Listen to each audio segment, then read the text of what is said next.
Starfleet was an institution of high ideals and high moral standards, the embodiment of all the principles the Federation was founded on. But for all those principles and righteous intentions, Starfleet was still made up of people, and that made it fallible as any other institution. From time to time, it failed to live up to its own principles, and at other times, it bent or violated its own ideals for what it considered the greater good. After all, as a Vulcan proverb goes, the needs of the many outweigh the needs of the few, and sometimes, in the interest of protecting the Federation, Starfleet left the few out to dry. In this video, we'll be taking a look at 6 such examples of the dark side of Starfleet. Welcome to Trek Central, I'm your host Captain Jack. Like always, if you want to keep up to date on the latest Star Trek news, lore and more, then make sure to hit that subscribe button to never miss a video from the team here at Trek Central. You can also follow us on social media for daily updates on the Star Trek universe. Now, we're enjoying making these Star Trek videos on various topics, and we hope you're enjoying watching them. If you do want to support their development, please join our Patreon via the link below. You'll get exclusive access to videos and events, as well as more Galaxy class rewards. As always, please let us know your thoughts in the comment section below, because if you're talking about Star Trek, then we want to hear about it. Okay, engage. Our first example comes from the aftermath of the Cardassian border wars in the 2370s, after the Federation and the Cardassian Union agreed to a peace treaty that redrew the border between the two powers. The change in borders left some Federation colonies within Cardassian space, and Starfleet was tasked with forcibly evacuating their populations to new planets within Federation space. This forced relocation was strongly opposed by the people on some of these planets, including Dorvan 5. Dorvan 5 had been settled a few decades earlier by a North American indigenous nation, which had left Earth centuries before to preserve its cultural identity. Dorvan 5 had become their home, and they weren't willing to leave it. They had voiced their objections to the redrawing of the Federation Cardassian border during the treaty deliberations, but their pleas had fallen on deaf ears. Since Dorvan 5 was only settled after the outbreak of the border wars, the Federation Council felt that they shouldn't have settled on a disputed planet in the first place. Starfleet ultimately dispatched the Galaxy-class USS Enterprise D to Dorvan 5, with orders to relocate its population by any means necessary.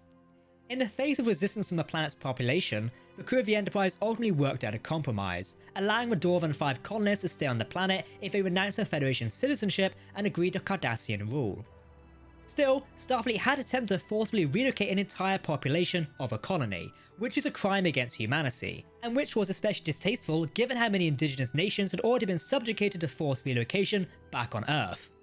Like with many scenarios involving the Cardassian border and the Maquis resistance that eventually sprung up there, Starfleet didn't really have good choices in this situation, but still, its chosen solution wasn't exactly in keeping with its principles.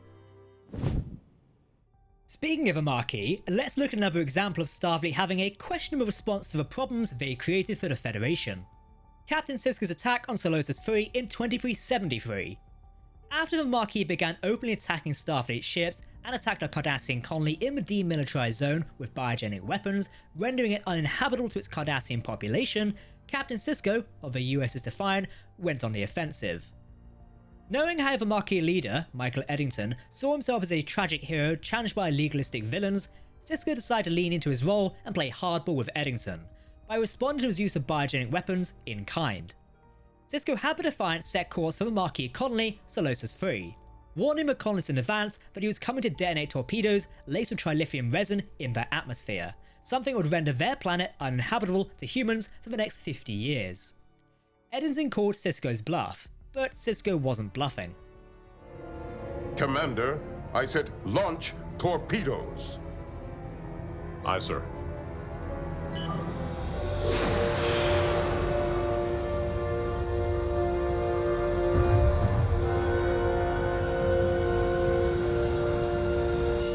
Trilithium resin is dissipating throughout the biosphere. Sisko's plan worked. The Maquis turned over their biogenic weapons to Starfleet, Eddington surrendered, and the Maquis colonists from Solosus 3 swapped planets with the Cardassian colonists whose homeworld the Maquis had poisoned. The situation was resolved, but it was resolved for a war crime. Even though the colonists evacuated and no one actually died, Sisko still used biogenic weapons against civilian targets and forcibly relocated the population of an entire planet, and Starfleet backed him up on it. Our next example is yet another case of forced relocation, and by far the most egregious one.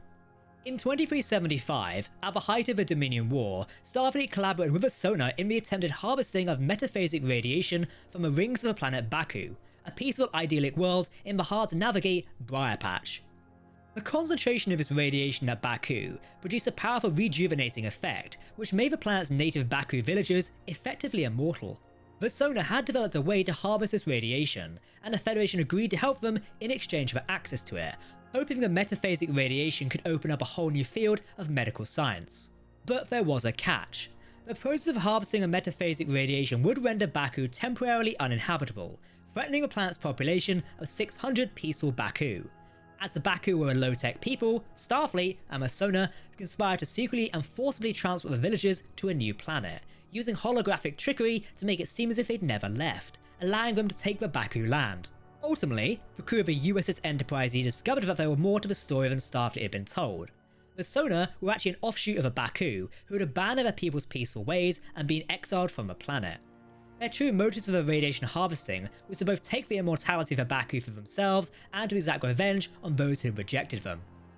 When Starfleet's Admiral Dougherty learned of this, he did attempt to shut down the operation, but he was killed by the Sona, and it fell to the crew of the Enterprise, who had just mutinied against Starfleet, to prevent the Baku's relocation and stop the evil scheme. In the end, the relocation of the Baku was prevented, but Starfleet still had attempts to relocate and effectively destroy a culture for its own gain here, even if they did not know the full story.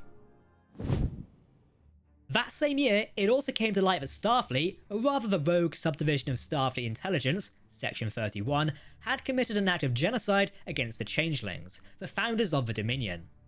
Some years earlier, Section 31 had engineered a morphogenic virus that would slowly kill Changelings, worsening the more they shapeshifted. Section 31 had unwittingly used Odo, a changeling aligned with the Federation, to infect the entire Great Link. This is the ocean where all changelings lived as one, in an attempt to wipe them out and thus cripple the Dominion. For years, this virus lay dormant, but in 2375, symptoms began to manifest in the changelings. The Dominion's best thwarted doctors were unable to find any treatment, and before long, it seemed like the entire changeling species was doomed to extinction. Fortunately, this was able to be averted. Dr. Julian Bashir of Deep Space Nine was able to extract the cure from the mind of a Section 31 agent. Odo, incensed that the Federation had used him as a genocidal weapon against its own people, convinced Starfleet to give the fans this cure in exchange for Dominion's surrender in the Dominion War. The Morphogenic Virus plot ultimately brought an end to the Dominion War, but it was still an act of genocide. Genocide. Committed by people who call themselves Federation citizens. Section 31 was a rogue agency, and it was well known for going against Federation principles in this way, but other elements within Starfleet were also complicit in this scheme, and Odo ultimately had to strong-arm Starfleet into offering the founders the cure for the virus, which does implicate the entire institution. That wasn't even the end of the crimes Section 31 committed against the Changelings either. During the Dominion War, Section 31 carried out Project Proteus, conducting unethical experiments on captured changelings. The goal was to modify these changelings to become better infiltrators, allowing them to mimic internal organs and pass screenings that ordinary changelings couldn't. The idea was to create the perfect spies that the Federation would be able to use to further its goals. And this did come at a great cost to the changelings themselves. Not only were the experiments agonizing, but the transformations left them in pain for the rest of their drastically shortened lives, and it also gave them some of the weaknesses of solids as a side effect of their more accurate mimicry. The process also filled the changelings with a deep hatred of their tormentors. After they escaped, they formed a splinter of the Great Link that attempted to exact vengeance against the Federation. This time, Section 31 was alone to blame for this atrocity, but they were still involved with Starfleet, so it still kinda counts.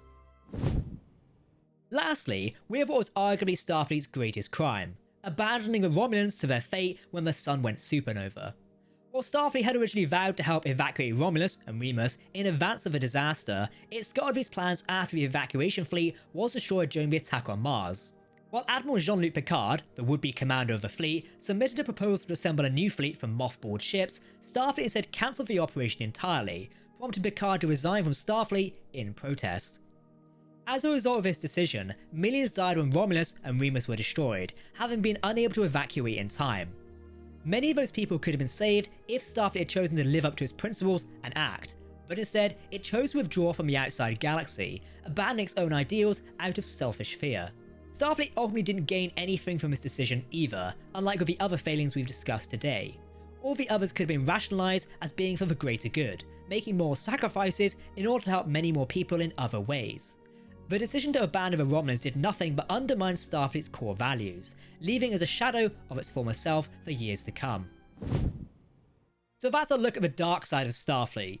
If you do want to keep up to date on the latest Star Trek news, lore and more, then make sure to hit that subscribe button to never miss a video from the team here at Trek Central. You can also follow us on social media or join our community Discord server.